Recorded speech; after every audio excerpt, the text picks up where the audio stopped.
राधे राधे दोस्तों। आज हम सुनेंगे वैभव लक्ष्मी माता की कथा। वैभव लक्ष्मी व्रत घर में सुख शांति की कामना को पूर्ण करता है। यदि आप आर्थिक तंगी का सामना कर रहे हैं, घर में धन रुक नहीं रहा, प्रयास करने पर भी काम नहीं बन रहे, तो 11 या 21 शुक्रवार को माँ वैभव लक्ष्मी का व्रत करने का संकल्प लें। ये व्रत शुक्रवार के दिन को किया जाता है, इसलिए यदि किसी कारणवश 11 या 21 शुक्रवार के व्रत के बीच आप किसी शुक्रवार को व्रत नहीं कर पाएँ तो माफ़ी मांगकर उस व्रत को अगले शुक्रवार को रख लें। अर्थात गिनती के व्रत हैं तो गिनती करते हुए कभी ये व्रत छूट भी जाए तो अगले शुक्रवार को आप व्रत रख लें। व्रत शुरू करने से पहले अपनी मन्नत को माता रानी के सामने कहें और व्रत का संकल्प करें, तो इससे माता रानी शीघ्र ही प्रसन्न होती हैं। चलिए अब हम इस कथा का श्रवण बड़े ही भक्तिभाव पूर्ण से करते हैं। एक बड़ा शहर था। उस शहर में लाखों लोग रहते थे। पहले के जमाने के लोग साथ रहते थे और एक दूसरे का काम करते थे, एक दूसरे के काम आते थे। पर आज के शहरों में वैसा नहीं होता। आज ज़माना बहुत बदल गया है। सब अपने अपने कामों में व्यस्त रहते हैं, किसी को किसी की परवाह नहीं होती। घर के सदस्य भी एक दूसरे की परवाह नहीं कर पाते। भजन कीर्तन, भक्ति भाव, दया माया, परोपकार जैसे संस्कार बहुत कम हो गए हैं। उस शहर में बुराइयां बहुत बढ़ गई थी। शराब, जुआ, रेस, व्यभिचार, चोरी डकैती आदि बहुत से अपराध शहर में होते रहते थे। कहावत है कि हजारों निराशा में एक अमर आशा छिपी होती है। इसी तरह इतनी सारी बुराइयों के बावजूद शहर में कुछ अच्छे लोग भी रहते थे। ऐसे अच्छे लोगों में शीला और उनके पति की गृहस्थी मानी जाती थी। शीला धार्मिक प्रवृत्ति की और संतोषी स्त्री थी। उनका पति भी विवेकी और सुशील था। शीला और उनका पति ईमानदारी से जीते थे। वे किसी की बुराई नहीं करते थे और प्रभु भजन में अच्छी तरह अपना समय व्यतीत कर रहे थे। उनकी गृहस्थी आदर्श गृहस्थी थी और शहर के लोग उनकी गृहस्थी की सराहना किया करते थे। शीला की गृहस्थी इसी तरह खुशी खुशी चल रही थी। पर कहा जाता है कि कर्म की गति अकाट्य होती है। विधाता के लिखे लेख को कोई नहीं समझ सकता। इंसान का नसीब पल भर में राजा को रंक और रंक को राजा बना देता है। शीला के पति के पिछले जन्म के कर्म भोगने बाकी रह गए होंगे कि वह बुरे लोगों से दोस्ती कर बैठा। वह जल्द से जल्द करोड़पति होने के ख्वाब देखने लगा, इसलिए वह गलत रास्ते पर चल निकला और करोड़पति की बजाय रोड़पति बन गया। यानी रास्ते पर भटकते भिखारी जैसी उनकी स्थिति हो गई थी। शहर में शराब, जुआ, रेस, चरस, गांजा आदि बुराइयां फैली हुई थी। उसमें शीला का पति भी फंस गया। दोस्तों के साथ उसे शराब की आदत हो गई। जल्द से जल्द पैसे वाला बनने के लालच में दोस्तों के साथ रेस जुआ भी वो खेलने लगा। इस तरह बचाई हुई धनराशि, पत्नी के गहने, सब कुछ रेस और जुए में उसने गंवा दिए। समय के परिवर्तन के साथ घर में दरिद्रता और भुखमरी फैल गई।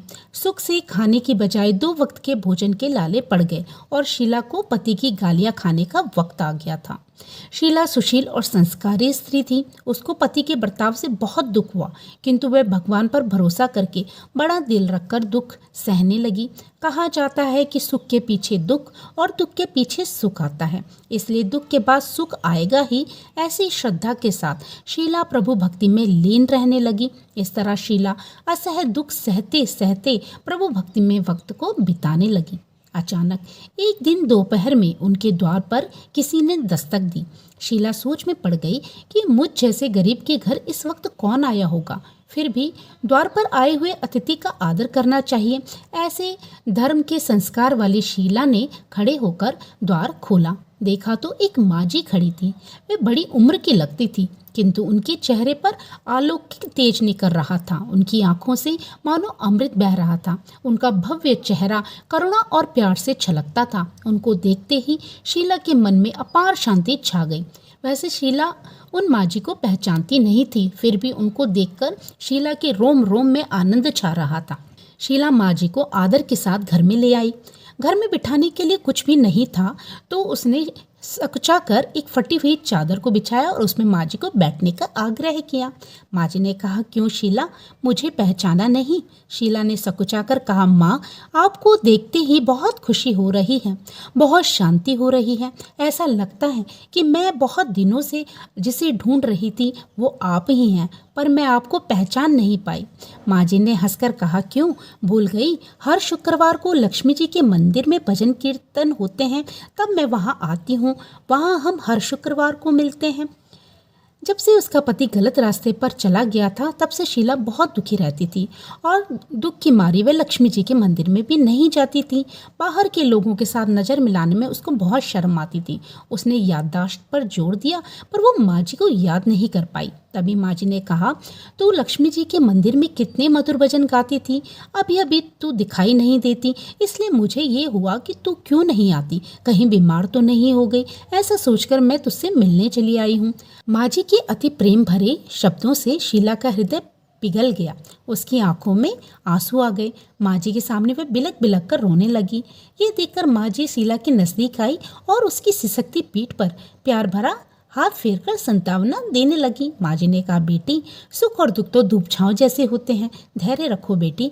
और तुझे परेशानी क्या है? तेरे दुख की बात मुझे सुना, तेरा मन हल्का हो जाएगा, और अगर तेरे दुख का कोई उपाय होगा तो वो भी मिल जाएगा। माँ की ये बात सुनकर शीला के मन को बड़ी शांति मिली। उसने माँ जी से कहा, माँ, मेरी गृहस्थी में भरपूर सुख और खुशियाँ थी। मेरे पति भी सुशील थे। अचानक हमारा भाग्य हमसे रूठ गया। मेरे पति बुरी संगति में फंस गए और बुरी आदतों के शिकार हो गए तथा अपना सब कुछ गंवा बैठे, तथा हम रास्ते में भिखारी जैसे बन गए हैं। ये सुनकर माँ जी ने कहा, ऐसा कहा जाता है कि कर्म की गति न्यारी होती है। हर इंसान को अपने कर्म भुगतने पड़ते हैं, इसलिए तू चिंता मत कर। अब तू कर्म भुगत चुकी है, अब तुम्हारे सुख के दिन अवश्य आएंगे। तू तो माँ लक्ष्मी जी की भक्त है। माँ लक्ष्मी जी तो प्रेम और करुणा की अवतार है। वे अपने भक्तों पर हमेशा ममता रखती है, इसलिए तू धैर्य रखकर माँ लक्ष्मी जी का व्रत कर, इससे सब कुछ ठीक हो जाएगा। माँ लक्ष्मी जी का व्रत करने की बात सुनकर शीला के चेहरे पर चमक आ गई। उसने पूछा, माँ लक्ष्मी जी का व्रत कैसे किया जाता है, वह आप मुझे समझाइए, मैं ये व्रत अवश्य ही करूंगी। माँ जी ने कहा, बेटी, माँ लक्ष्मी जी का व्रत बहुत सरल है। उसे वरद लक्ष्मी व्रत या वैभव लक्ष्मी व्रत भी कहा जाता है। ये व्रत करने वाले की सब मनोकामनाएं पूर्ण होती है। ये सुख संपत्ति और यश प्रदान करता है। ऐसा कहकर माँ जी वैभव लक्ष्मी व्रत की विधि कहने लगी। बेटी, वैभव लक्ष्मी व्रत वैसे तो सीधा साधा व्रत है, किंतु कई लोग ये व्रत गलत तरीके से करते हैं, अतः उसका पूर्ण फल उनको नहीं मिलता। कई लोग कहते हैं कि सोने के गहने की हल्दी कुमकुम से पूजा करो, बस व्रत हो गया, पर ऐसा नहीं है। कोई भी व्रत शास्त्रीय विधि से करना चाहिए, तभी उसका पूर्ण फल मिलता है। सच्ची बात यह है कि सोने के गहनों का विधि से पूजन करना चाहिए। व्रत की उद्यापन विधि भी शास्त्रीय विधि से ही करनी चाहिए।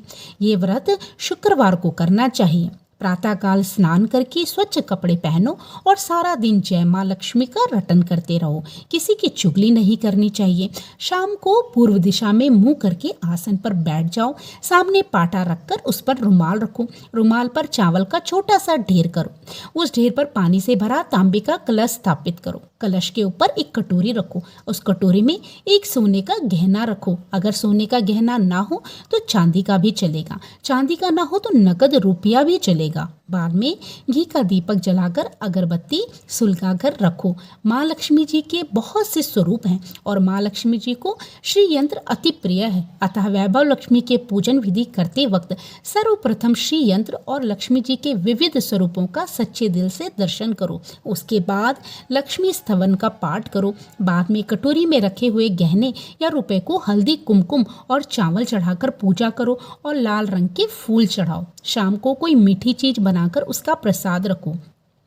ना हो सके तो शक्कर या गुड़ भी चल सकता है। फिर आरती करके 11 बार सच्चे हृदय से जय माँ लक्ष्मी बोलो। बाद में 11 या 21 शुक्रवार ये व्रत करने का दृढ़ संकल्प माँ के सामने रखो और जो आपकी मनोकामना हो वो पूरी करने को माँ लक्ष्मी जी से विनती करो। फिर माँ का प्रसाद बांटो और थोड़ा प्रसाद अपने लिए रख लो। अगर आप में शक्ति हो तो सारा दिन उपवास रखो और सिर्फ प्रसाद खाकर ही शुक्रवार का व्रत करो, पर शक्ति ना हो तो शाम को प्रसाद ग्रहण करते खाते समय एक समय खाना खा सकते हो। अगर आपके शरीर में बिल्कुल भी शक्ति ना हो और आप व्रत ना रख पाते हो तो आप 2 बार भोजन कर सकते हैं। बाद में कटोरी में रखा गहना या रुपया ले लो, कलश का पानी तुलसी की क्यारी में डाल दो और चावल पक्षियों को डाल दो। इसी तरह शास्त्रीय विधि से व्रत करने से उसका फल अवश्य मिलता है। इस व्रत के प्रभाव से सब प्रकार की विपत्ति दूर होकर आदमी मालामाल हो जाता है। संतान न हो तो संतान प्राप्त होती है। सौभाग्यवती स्त्री का सौभाग्य अखंड रहता है। कुंवारी लड़कियों को मनभावन पति मिलता है। शीला ये सुनकर आनंदित हो गई। फिर पूछा, माँ, आपने वैभव लक्ष्मी व्रत की जो शास्त्रीय विधि बताई है वैसे मैं अवश्य ही करूंगी, किंतु उसकी उद्यापन विधि किस तरह करनी चाहिए ये भी कृपा करके मुझे सुनाइए। तो माँ जी ने कहा, 11 या 21 जो मन्नत मानी हो उतने शुक्रवार वैभव लक्ष्मी व्रत पूरी श्रद्धा और भावना से करना चाहिए। व्रत के आखिर में शुक्रवार को खीर का नैवेद्य रखो। पूजन विधि हर शुक्रवार को जैसे करते हो वैसे ही करनी चाहिए। पूजा विधि के बाद श्रीफल को फोड़ो और कम से कम 7 कुंवारी या फिर सौभाग्यवती स्त्रियों को कुमकुम का तिलक करके वैभव लक्ष्मी व्रत की एक एक पुस्तक उपहार में देनी चाहिए और सबको खीर का प्रसाद देना चाहिए। फिर धन लक्ष्मी स्वरूप वैभव लक्ष्मी स्वरूप माँ लक्ष्मी जी की छवि को प्रणाम करें। माँ लक्ष्मी का ये स्वरूप वैभव देने वाला है। प्रणाम करके मन ही मन भावुकता से माँ से प्रार्थना करें और कहें, हे माँ धन लक्ष्मी, हे माँ वैभव लक्ष्मी, मैंने सच्चे हृदय से आपका व्रत पूर्ण किया है, तो हे माँ हमारी मनोकामना को पूर्ण कीजिए, हमारा सबका कल्याण कीजिए। जिसे संतान ना हो उसे संतान देना, सौभाग्यवती स्त्री के सौभाग्य को आप अखंड रखना, कुंवारी लड़की को मन भावन पति देना। आपका ये चमत्कारी वैभव लक्ष्मी व्रत जो कोई करे उसकी सब विपत्तियां दूर करना, सबको सुखी करना। हे माँ, आपकी महिमा अपरंपार है। माँ जी के पास से वैभव लक्ष्मी व्रत की शास्त्रीय विधि सुनकर शीला भाव विभोर हो उठी। उसे लगा मानो सुख का रास्ता मिल गया। उसने आंखें बंद करके मन ही मन उसी क्षण संकल्प लिया कि हे माँ वैभव लक्ष्मी, मैं भी माँ जी के कहे अनुसार श्रद्धा पूर्वक शास्त्रीय विधि से वैभव लक्ष्मी का व्रत 21 शुक्रवार तक करूंगी और व्रत की शास्त्रीय रीति के अनुसार ही उद्यापन करूंगी। शीला ने संकल्प करके आंखें खोली तो सामने कोई नहीं था। वह विस्मित हो गई कि माँ जी कहाँ गई। ये माँ जी कोई और दूसरी नहीं, साक्षात लक्ष्मी जी थी। शीला लक्ष्मी जी की परम भक्त थी, इसलिए अपने भक्त को रास्ता दिखाने के लिए माँ लक्ष्मी देवी माँ का स्वरूप धारण करके शीला के पास आई थी। दूसरे दिन शुक्रवार था। प्रातःकाल स्नान करके स्वच्छ कपड़े पहनकर शीला मन ही मन श्रद्धा और पूरे भाव से जय माँ लक्ष्मी का मन ही मन रटन करने लगी। सारा दिन किसी की जुगली नहीं की। शाम हुई तब हाथ मुंह धोए और शीला पूर्व दिशा की ओर मुंह करके बैठ गई। घर में पहले तो सोने के बहुत से गहने थे, पर पति ने गलत रास्ते पर चलकर सब गिरवी रख दिए थे। पर नाक की एक लौंग बची थी। नाक की लौंग निकालकर उसे धोकर शीला ने कटोरी में रख दी। सामने पाटे पर रुमाल रखकर मुट्ठी भर चावल का ढेर लगाया। उस पर तांबे का कलश पानी भरकर रखा। उसके ऊपर लौंग को एक कटोरी में रखकर उस कटोरी को रखा। फिर विधि पूर्वक वंदन, स्तवन, पूजा वगैरह किया और घर में थोड़ी शक्कर थी वह प्रसाद में रखकर वैभव लक्ष्मी जी का व्रत किया। ये प्रसाद पहले उसने अपने पति को खिलाया। प्रसाद खाते ही पति के स्वभाव में फर्क पड़ गया। उस दिन उसने शीला को मारा नहीं, सताया नहीं। शीला को इससे बड़ा आनंद हुआ। उसके मन में माँ वैभव लक्ष्मी व्रत के लिए श्रद्धा बढ़ गई। शीला ने पूर्ण श्रद्धा भक्ति से 21 शुक्रवार तक व्रत किया। 21वें शुक्रवार को विधि पूर्वक उद्यापन विधि करके 7 स्त्रियों को वैभव लक्ष्मी व्रत की 7 पुस्तकें उपहार में दी। फिर माता जी के धन लक्ष्मी स्वरूप की छवि को वंदन करके भाव से मन ही मन प्रार्थना करने लगी, हे माँ धन लक्ष्मी, मैंने आपका वैभव लक्ष्मी व्रत करने की मन्नत मानी थी और ये व्रत आज पूर्ण किया है। हे माँ, मेरी हर विपत्ति को दूर करो, हमारा सबका कल्याण करो। जिसे संतान न हो उसे संतान देना, सौभाग्यवती स्त्री का सौभाग्य अखंड रखना, कुंवारी लड़की को मन भावन पति देना। जो कोई आपका ये चमत्कारी वैभव लक्ष्मी व्रत करे उसकी सब विपत्ति को दूर करना, सबको सुखी करना। हे माँ, आपकी महिमा अपरंपार है। ऐसा बोलकर लक्ष्मी जी के धन लक्ष्मी स्वरूप की छवि को उसने प्रणाम किया। इस तरह शास्त्रीय विधि से शीला ने श्रद्धा से व्रत किया और तुरंत ही उसे फल मिला। उसका पति सही रास्ते पर चलने लगा और अच्छा आदमी बन गया तथा कड़ी मेहनत से व्यवसाय करने लगा। धीरे धीरे समय परिवर्तित हुआ और उसने शीला के गिरवी रखे गहने छुड़वा दिए। घर में धन की बाढ़ सी आ गई। घर में पहली जैसी सुख शांति छा गई। वैभव लक्ष्मी व्रत का प्रभाव देखकर मोहल्ले की दूसरी स्त्रियां भी शास्त्रीय विधि से वैभव लक्ष्मी का व्रत करने कहने लगी, हे माँ धनलक्ष्मी, आप जैसे शीला पर प्रसन्न हुई उसी तरह आपका व्रत करने वाला सब कोई प्रसन्न हो, उनके घर में सुख शांति आए। जय माँ धनलक्ष्मी, जय माँ वैभव लक्ष्मी। तो ये थी वैभव लक्ष्मी की संपूर्ण कथा। अगर आपने यहाँ तक ये कथा सुनी है तो माँ लक्ष्मी आपको इस कथा को सुनने का संपूर्ण पुण्य फल दे, ये मैं माता रानी से प्रार्थना करती हूँ। तो कैसी लगी आपको ये कथा? अगर अच्छी लगी हो तो लाइक कीजिएगा, और मेरे चैनल पे अगर आप नए हो तो प्लीज़ मेरे चैनल को सब्सक्राइब कीजिएगा। तो फिर पुण्य के भागी बनते रहिए और प्रभु का नाम लेते रहिए। जय श्री कृष्ण, राधे राधे।